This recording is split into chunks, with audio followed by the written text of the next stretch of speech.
In Chevrolet's very busy lineup of cars, this one slots one from the top, just below the Impala. It's the Malibu, and it goes head-to-head with serious competition, in fact, the toughest in the industry. Accord, Camry, Fusion, Sonata.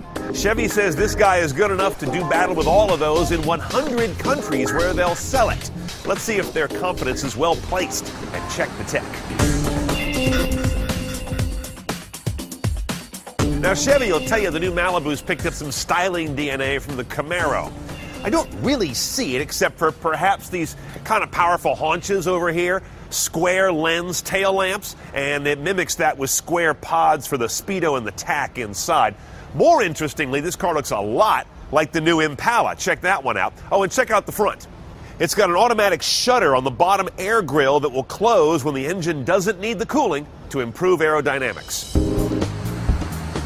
Now, the first thing I see inside the cabin of this Malibu is no cheap plastic crap. They've done a really good job catching up with Ford and Hyundai in particular, with the exception of GM's typical tendency to go over heavy-handed on the chrome. Your center console is rather Chevy Volt-like, but doesn't have the touch-sensitive panels. These are all real buttons, thankfully. I'm not a big fan of this touch-sensitive stuff when it comes to buttons.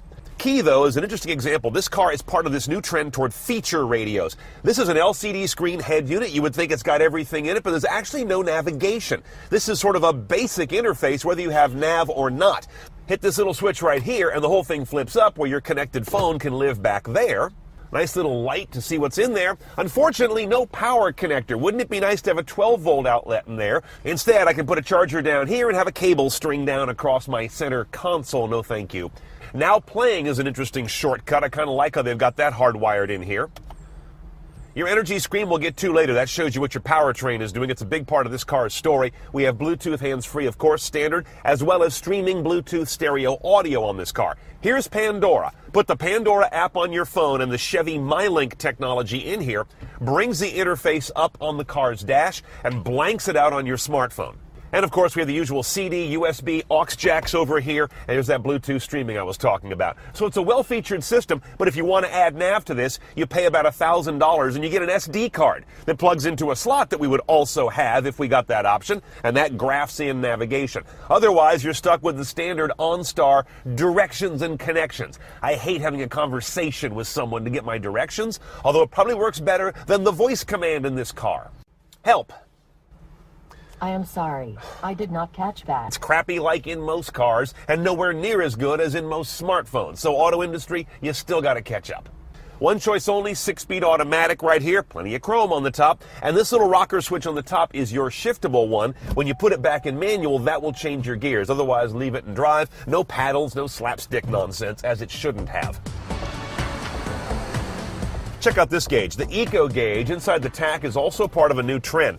That will show you when you're either braking or accelerating too aggressively. Both are toxic to your MPG, a message that most drivers have never heard before, but car makers are starting to bubble that up with this kind of gauge. Now, we have an interesting story in positioning here on this car.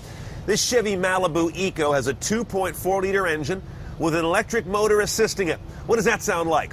That's a hybrid, folks, but you won't find a hybrid badge anywhere on this Malibu.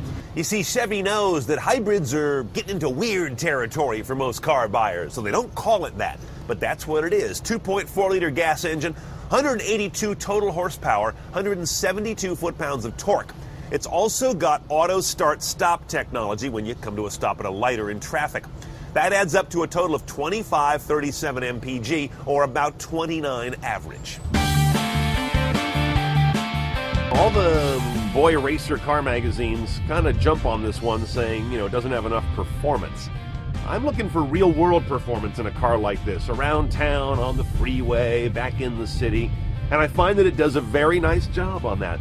And yeah, I'm happy with the start-stop. The start-stop on this car works almost imperceptibly, which is exactly what it should do. And it's quick off the throttle. When you lift and you're getting ready to use power again, it gets it. It gets the car back up and running. There will be a 2.5-liter non-hybrid version of this car coming, as well as a 2.0-liter turbo, I understand. We'll check those out when they get here, but I would not hesitate to buy this powertrain right now if this fits the kind of car you're looking for. Okay, a 2013 Malibu Eco, the only powertrain they're selling at first, is $26,000 base, but it's nicely equipped and it has that color touch Chevy MyLink head unit base, as well as a lot of other nice features. For about $1,000, you can add navigation through an SD card. Because it's so cheap, I would do it. If it was $2,000, I'd say forget it. And another $1,000 a la carte will get you a sunroof.